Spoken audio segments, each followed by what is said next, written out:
Vilma, yo soy misionera de Palabra de Vida Nicaragua. El día de hoy me gustaría compartirte un poco acerca de mi testimonio. Yo nací en un hogar de religión tradicional. A la edad de 5 años, mi papá falleció de un aneurisma. Esto vino a traer muchos cambios en mi vida. Fueron mis abuelos paternos los que me criaron. Conforme fui creciendo, fui teniendo muchas preguntas, fui preguntándole muchas veces a Dios por qué había permitido estas cosas en mi vida, pero la verdad es que yo no sentía que Dios me escuchara, yo no sentía que tenía respuesta a mis preguntas. Y en medio de las circunstancias que vivía, continuaba cuestionando a Dios por qué pasaban tantas cosas. Al ver que no tenía respuesta, verdaderamente llegó un punto en el que llegué a pensar que Dios no existía y comencé a decir que yo no creía en Dios. Y así crecí, y cuando entré a la universidad continuaba con estas preguntas, con estas dudas, y una amiga me invitó a un grupo de jóvenes en su iglesia. Fui, quise acompañarla y conocer verdaderamente de qué hablaban, qué decían. Y así fue como llegué a la iglesia y miré que en ese grupo de jóvenes compartían acerca de Dios, preguntaban acerca de Dios y leían la Biblia y buscaban cómo entenderla. Y al principio verdaderamente no entendía mucho de la lección que estaban dando. Y una amiga se me acercó, me preguntó si yo me moría ese día, ¿a dónde me iría? Y luego de la lección que habían leído, yo le dije, bueno, yo pienso que al infierno. Y ella me dice, bueno, ¿y querés creer en Dios? ¿Querés creer en Cristo como tu Salvador?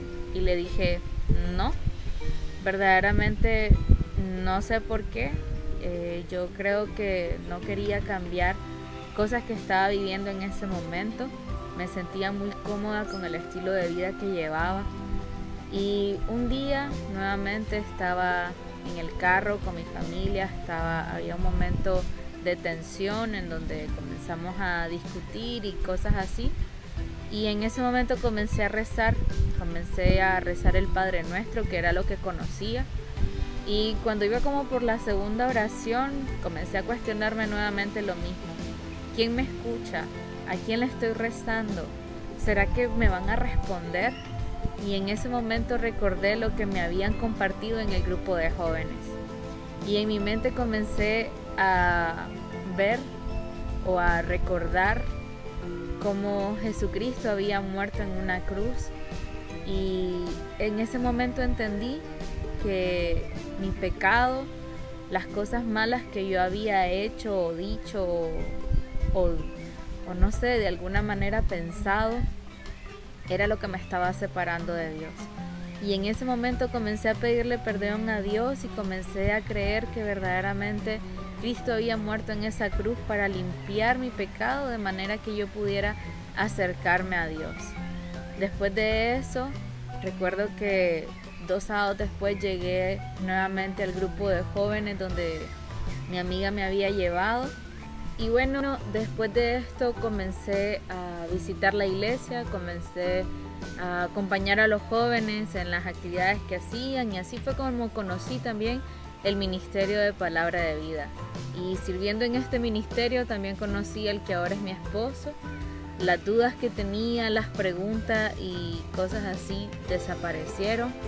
Tal vez no entiendo mucho el por qué, pero puedo ver con el paso de los tiempos y con lo que Dios ha hecho en mi vida, tal vez el propósito con el que Dios permitió muchas cosas de las que viví. Pero verdaderamente me di cuenta que lo más importante y lo que llenaba ese vacío dentro de mí era el hecho de no poder estar en una comunión con Dios, en una relación genuina con Dios. Y así fue como entendí que verdaderamente Cristo había venido a este mundo para que yo, siendo pecadora, pudiera tener una relación genuina con Dios.